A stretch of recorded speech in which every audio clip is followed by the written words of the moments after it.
గ్లాసుడైన చాలు నందిని పాలు, కడివిడైన నేమి కల్తీ పాలు. నందిని డైరీ.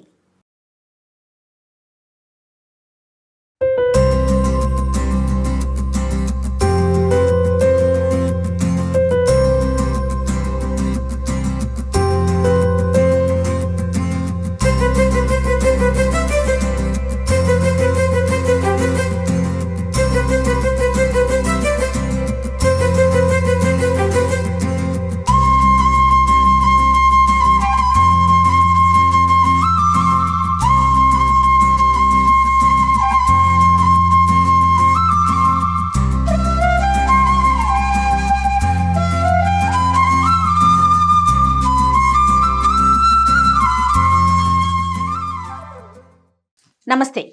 నందిని మిల్క్ సమర్పించు సంక్రాంతి స్పెషల్ కిచెన్ ఎపిసోడ్స్ కి స్వాగతం. నమస్తే రమగారు. నమస్తే జయ. రమగారు, మన ఇద్దరం ఎంచక్క అవుట్డోర్కి వెళ్ళిపోయి సంక్రాంతి స్పెషల్ ఎపిసోడ్స్ వీటన్నిటితో పాటు మీకు నాకు మరి మీ పేరు కూడా కలిపేస్తున్నాను, ఫేవరెట్ అరిసెలు కూడా చేసి వచ్చేస్తాం చక్కగా పుల్లల పొయ్యి మీద మీ కళ్ళల్లో నుంచి నీళ్లు తెప్పించేస్తూ. ఎడిటర్ ఫోన్ చేశాడు నాకు, మేడం రమగారికి కొంచెం ఒంట్లో బాగోలేదు అనుకుంటా కదా, ఎపిసోడ్ చేసినప్పుడు ఫీవర్ వచ్చినట్లుంది, బాగా కళ్ళల్లో నీళ్లు కనిపిస్తుంది, ఏం చేద్దాం మేడం, బాగా దగ్గుతూ ఉన్నారని. నీ దుంప దగ్గర ఒంట్లో బాగోపోవటం కాదు, పుల్లలపై ప్రయోగం చేసాం మేమిద్దరం అని చెప్పి. బాగా మంటి మాత్రం వచ్చింది చీర వేడెక్కిపోయి కాళ్ళు కాలిపోయి. అదే చెప్పాను. సరే ఇంకా లాభం లేదు, ఒకటేదో ట్రెడిషనల్ గా చేసాము కానీ ఇంకొక 2-3 స్వీట్స్ చేసుకుంటే బాగుంటుంది కదా రమ్మగారు, అందుకని కిచెన్ లో సెట్ చేశానండి ఈరోజు సంక్రాంతి స్పెషల్ స్వీట్. ఏం చేద్దాము?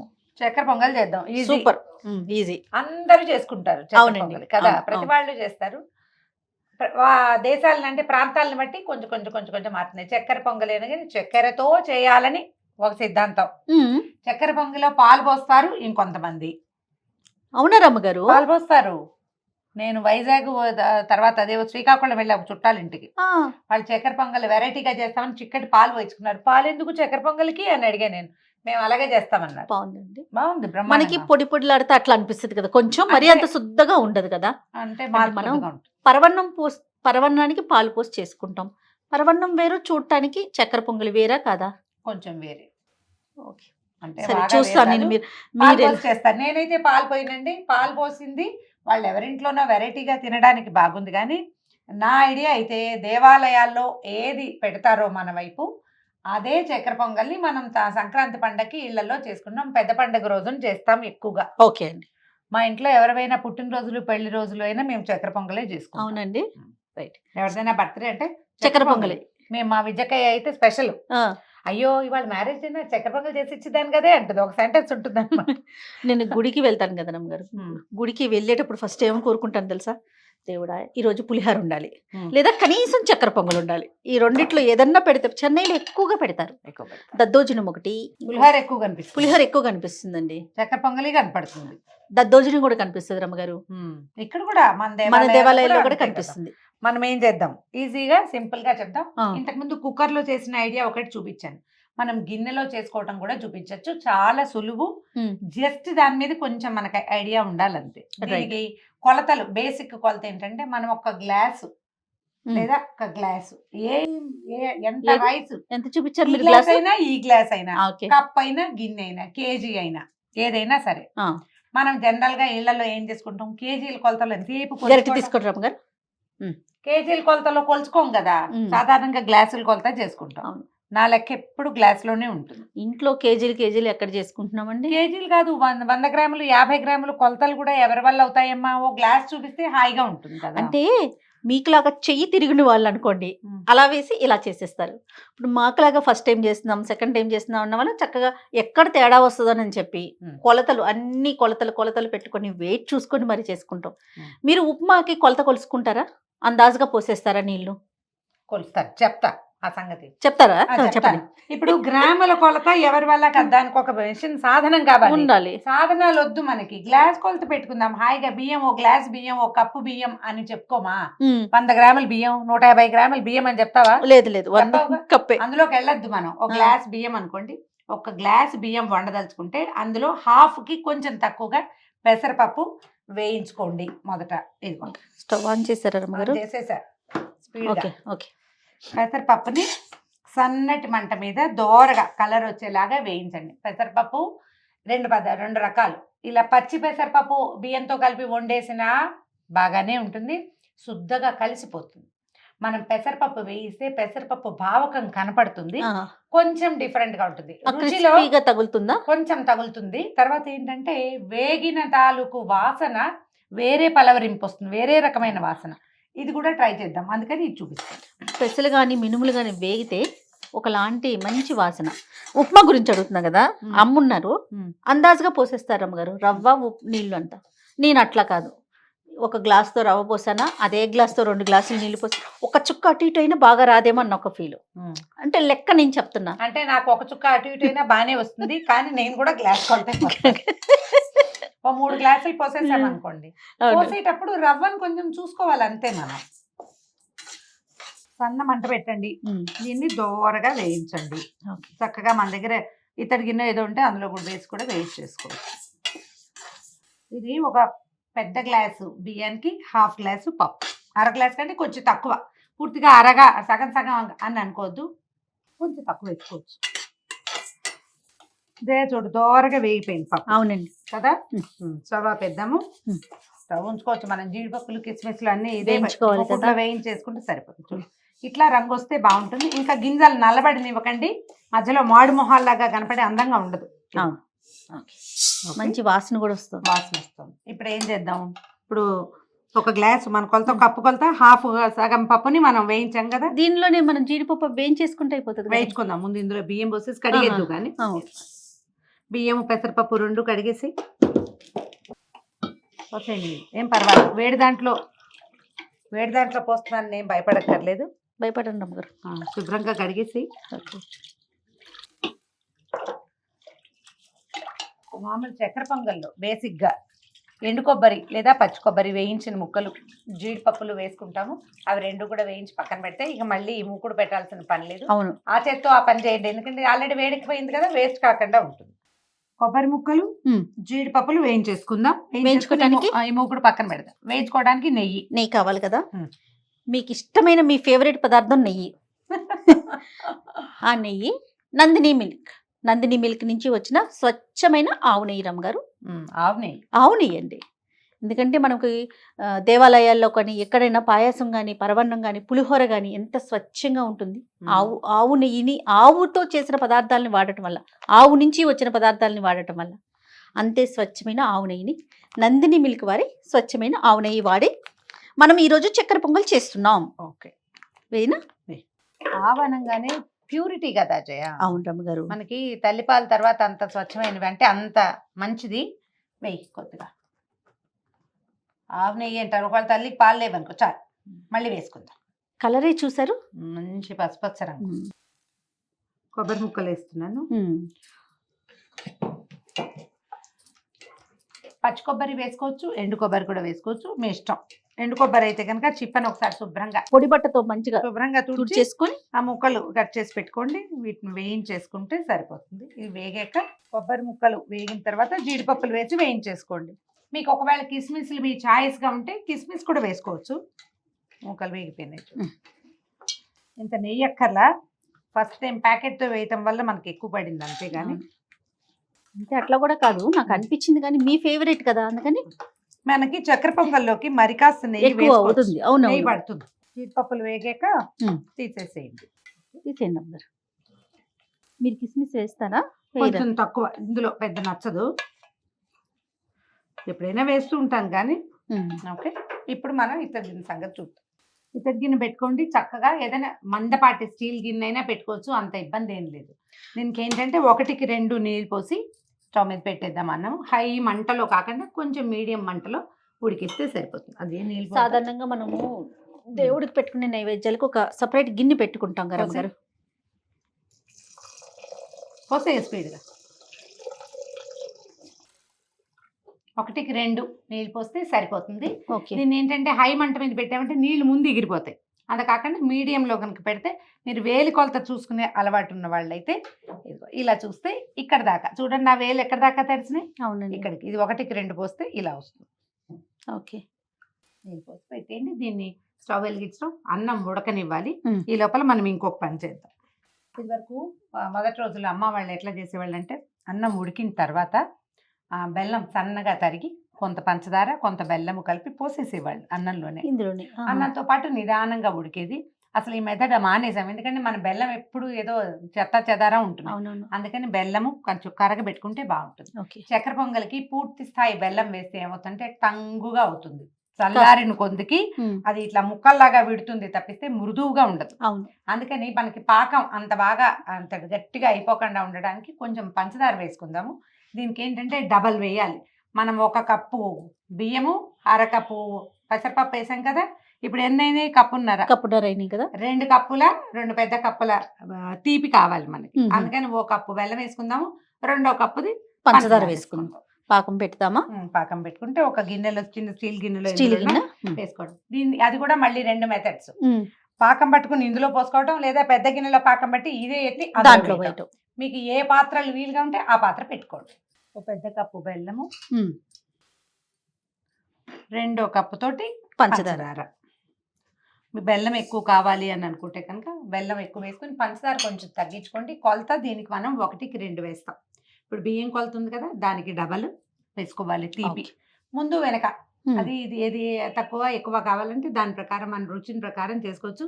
మీరు ట్రూలీ నన్నే ఫాలో అవుతామంటే ఇది మెథడ్. ఓకే. కొద్దిగా నీళ్ళు పైచేయ, దీన్ని పలచగానే చేసుకోవాలి మనం. ఇది మనం అన్నం సగం ఉడికాక కూడా చేసుకోవచ్చు. ఓకే, చూడండి అమ్మగారు. పోయి సరే, 1 కప్పు నీళ్ళు పోసేసామనుకోండి, దాన్ని కొంచెం కరగనివ్వండి. అన్నం ముప్పాతికి ఉడికాక మనం అది వెలిగించుకుంటే సరిపోతుంది. ఓకే. ఇదేం పాకం రావక్కర్లేదు, బెల్లం కరిగిపోవాలి అంతే. ఊరికి ఇలా కూడా అక్కర్లా, ఏమి 1 తీగ రావాలి 2 తీగ రావాలి, చాలా బాగా కరిగి కొంచెం కాస్త నీటిదనం తగ్గితే చాలన్నమాట. ఓకే అండి. ఓకే, దాన్నేమో కరగనిద్దాం, దీన్నేమో ఉడకనిద్దాం. అన్నం అయిపోయింది రమ్మగారు, ఇంచుమించుగా అయిపోయింది. ఇదిగో పంచదార కూడా, అదే బెల్లం కూడా కరిగిపోతుంది కదా, జస్ట్ కరిగింది. ఇంకొంచెం ఉంది, బెల్లం ముక్కలు ఉన్నాయి కొద్దిగా. ఓకే, కరిగించాక దీన్ని కొంచెం పెద్ద గిన్నెలో వడపోసేసుకొని పొయ్యి మీద పెట్టుకుంటే సరే. ఒక పని చేద్దాం, ఆ గిన్నెలోనే అన్నం వేసేసుకుందామా? అలా చేయొచ్చు. ఈ గిన్నె పెద్దదనుకో పాకం ఎత్తి ఇందులో పోయచ్చు. ఒకవేళ ఈ గిన్నె సరిపడా ఉంది కదా, అందుకని పెద్ద గిన్నెలో పాకం పెట్టుకుని ఈ అన్నాన్ని అందులో వేసుకుంటాం అన్నమాట. ఇంకా కొంచెం కరగాలి చూడు. అవునవును, కొంచెం ముక్కలు ఉన్నాయి. రేపు ఈ బెల్లాన్ని అసలు నమ్మలేకుండా ఉన్నామమ్మా. అవునండి. ఇప్పుడు దీన్ని సన్నటి వంట మీద కొంచెం కొద్దిగా చిక్కబడినివ్వండి. ఇది మరి వాటర్ రన్నీగా ఉంది కదా. అవునవును, ఈ రన్నింగ్ కొంచెం తగ్గాలి అంతే. అంతే. ఈ లోపల మన అన్నం అయిపోతుంది. దీన్ని సిమ్లో పెట్టండి. అన్నం ఉడికిపోయిందేమో చూద్దాం మనం. ఇది ఎట్లా అంటే మనకి కనిపిస్తుంది చూసారా, ఒక చిన్న టిప్.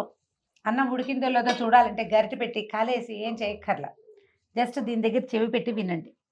ఇందులో చిన్న ఉడుకుతున్న శబ్దం, కొత్త శబ్దం ఆగిపోయిందంటే అన్నం అయిపోయినట్టే. ఇతడికి ఆపేసేయచ్చు.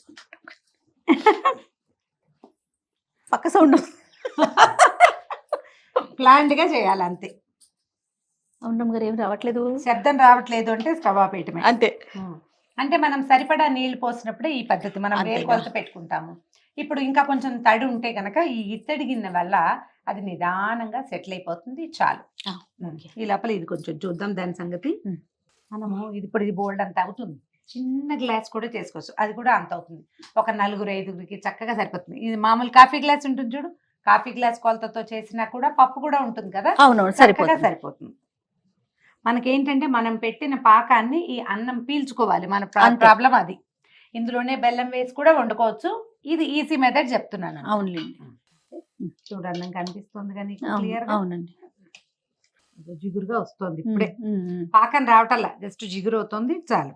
ఇప్పుడు ఆపద్దు, దీంట్లో వేసేస్తారా? వండుకోవటమే మన సంగతి. అర్థం ఇవ్వు. ఈ అన్నాన్ని వెత్తి పాకంలో వేసేద్దాం. ఓకే, ముందు కొంచెం వేస్తారా, లేకపోతే బరువుగా ఉంది? గిన్నె బరువు కదా, అందుకని అంటున్నా. దీన్ని ఒక పావు గంట ముందు వండి కూడా పెట్టుకోవచ్చు మీ వెసులుబాటు ప్రకారం. అన్నమా మెల్లిగా కుతుకుతలాడుతుంది. ఈ పాకాన్ని అంతటిని ఈ అన్నం పీల్చుకుని ఇది శుద్ధగా అయ్యే వరకు దీన్ని స్టవ్ మీదే ఉంచాలి. దీనికి ఏం చేస్తామంటే మనం కొంచెం నెయ్యి వడ్డించి ఆ నెయ్యి మొత్తం వాసన పట్టేలాగా చేయాలి. జనరల్గా మనం ఎంత పెసరపప్పు తీసుకున్నామో కొంచెం అటు ఇటు తక్కువగా అంత నెయ్యి దీనికి పడుతుంది. ఓకే, నెయ్యి వేస్తేనే బాగుంటుంది. ఒట్టి పండగ రోజే కదా చేసుకుంటాం, దీన్ని ఇంత వండకుండా చక్కగా కొంచెం వండుకుని ప్రసాదం లాగా ఇంత నెయ్యి అంత మాత్రంలో వచ్చి నెయ్యి తినచ్చు కదా, అంతే కదా రమ్మగారు. ఆరోగ్యానికి మంచిది. ఆవు నెయ్యి సెలెక్ట్ చేసుకోండి. అందులోనూ ముఖ్యంగా నందిని వారి స్వచ్ఛమైన నాణ్యమైన ఆవు నెయ్యి ఇందులో వేయి నేను కొంచెం కొంచెం చూసి వేసుకుంటా. ఓకే రమ్మగారు. వాసన చూసారా రమ్మగారు ఎంత బాగా వస్తుంది. మనము భగవంతుడికి అంటే దేవుడికి నైవేద్యం పెట్టేటప్పుడు ఉమ్. ఇంట్లో పూజ చేసిన ప్రతిదీ చాలా పవిత్రంగా ఉండాలని అలా కోరుకుంటాం కదా రమ్మగారు. అందులో మనం వాడే వస్తువులను కూడా అలాంటి వస్తువులనే వాడితే అదొకలాంటి మనసుకి తృప్తి అనిపిస్తుంది. చూడండి, పరవన్నం అనగానే ఒక ఇత్తడి గిన్నెలో వండుకుందాం, ఆ గిన్నెలో ఇంకెప్పుడు ఏది వండొద్దు, కేవలం దేవుడికి పెట్టే నైవేద్యాలు మాత్రమే ఆ గిన్నెలో వండుకోవాలి, దేవుడికి ఈ పూలే పెట్టాలి, ఆ పువ్వుని చాలా జాగ్రత్తగా చూసుకోవాలి, ఇలా ఆలోచిస్తాం అవును, కదా. శుభ్రంగా ఆయన పాత్రలోకి కోసుకోవాలి, మనం చేతులు శుభ్రంగా ఉండాలి, అవన్నీ ఆలోచిస్తాం కదా. మనం చక్కగా స్నానం చేసే మొదలు పెట్టాలి, శుచి శుభ్రత ఉంటాం కదా. అట్లానే అంతే స్వచ్ఛంగా తయారు చేస్తున్నారండి నందిని వాళ్ళ నెయ్యిని. నువ్వు హసన్ వెళ్ళావు. నేను వెళ్ళి చూసి వచ్చాను కాబట్టి నా కళ్ళతో చూశాను కదా, అందుకే ఇంత క్లియర్గా చెప్పగలుగుతున్నాను. ఎంత చక్కగా ఆవు దగ్గర నుంచి తీసుకునేటప్పటి నుంచి ప్యాకేజ్ మన ఇంటికి వచ్చే వరకు చెయ్యి పెట్టట్లేదు రమ్మగారు. ఎక్కడ మనిషి చెయ్యి కూడా తగలట్ల. అంత మెషినరీస్తో అంత ప్యూరిటీతో ప్రాసెస్ ఒక దాని తర్వాత ఒకటి, ఏది ఎప్పుడు ఎట్లా ఎంతవరకు చేయాలో అంత ప్రాసెస్ టన్నుల కొద్దీ తయారు చేస్తున్నారండి. పాలు కానీ, నెయ్యి కానీ, స్వీట్స్ కానీ, అన్ని రకాల ఐటమ్స్. చాలా బాగుంది రమ్మగారు. వాసన బ్రహ్మాండంగా ఉంది. దీన్ని కొంచెం అడుగు పట్టేందుకు ఒక్క రవ్వ అవకాశం ఉంది, ఎక్కువ కాదు, కొద్దిగా ఉంటుంది, పెసరపప్పు ఉంది కాబట్టి. అవును, మనం పక్కన పెట్టిన నెయ్యి అంతా పీల్ చేసింది అయిపోయింది. మనం ఇందులో ఉన్న పాకం కూడా చూడండి, ఇందాకటికి ఇప్పటికి ఎంత మారిపోయిందో. జస్ట్ గరిట ఉంచండి ఇందులో, కొద్దిగా అలా అనకపోతే ఏమవుతుంది, ఒక్కొక్కసారి అడుగంటే ప్రమాదం ఉంది. చూడు మొత్తం దగ్గరకు వచ్చేసింది. ఇది కొంచెం కూడా అది నెయ్యి మీరు గమనించండి. మామూలుగా నీరు సౌండ్ పోవాలంటే కొత్త కొత్త పోవాలి, మనం ఇట్లా చూస్తే నీకు చూడు నెయ్యి వస్తుంది, నీరు కాదు. ఆ నెయ్యి వదిలే టైంకి దీన్ని స్టవ్ ఆపేసుకోవటమే. అయితే మనం జీడిపప్పులు తర్వాత కొబ్బరి ముక్కలు వేయించాం కదా, వాటిని వేసేయండి, వెళ్ళిపోతాయి లోపలికి. ఈ నెయ్యితో సహా పోసేసుకుంటే బాగుంటుంది. చక్కెర పొంగల్కి బేసిక్ నీడ్ ఒకటి ఉంటుంది, దాని పేరు ఏంటంటే పచ్చకర్పూరం. ఏలకలు పొడి చేసాము, దీన్ని కొంచెం పంచదారలో వేసి కొంచెం నున్నగా చేస్తే కనుక బాగా కలిసిపోతుంది. అది వేసేసి దీనికి ఒక డివైన్ టచ్ మనం దేంతో ఇస్తామంటే పచ్చకర్పూరంతో. ఎడిబుల్ కర్పూరము చాలా కొంచెం పడుతుంది. ఇప్పుడు ఇంత పదార్థానికి నా చేతిలో ఎంత చిన్నది ఉందో చూడండి, ఇంతకంటే ఎక్కువ వేస్తే కనుక ఇది వెగటుగా వాసన వస్తుంది, తింటే మన గొంతులోకి వస్తుంటుంది. ఇంతే వేయాలి. దీన్ని ఏం చేయాలి, ఇట్లా అరిచేతిలో వేసి ఈజీగా ఒకసారి ఇట్లా అనండి, అంతే.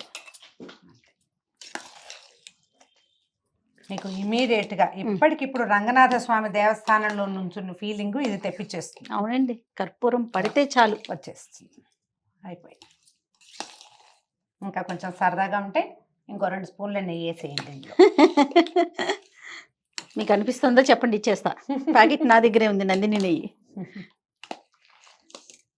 దీనికల్లా నెయ్యి వేస్తే అవునవును, అప్పుడే టేస్ట్ ఉంది, బాగా వస్తుంది. దీన్ని ఏ పాత్రలో పోసి పెట్టుకుంటామో అందులో ముందు కొంచెం నెయ్యి వేసి తర్వాత దీన్ని వేయండి. అప్పుడు ఏమవుతుంది, ఇది చక్కగా స్ప్రెడ్ అయ్యి గిన్నె కంటుకోకుండా ఉంటుంది. చిన్న గిన్నె ఇవ్వండి రమ్మగారు, నెయ్యి పోసిస్తాను మీకు.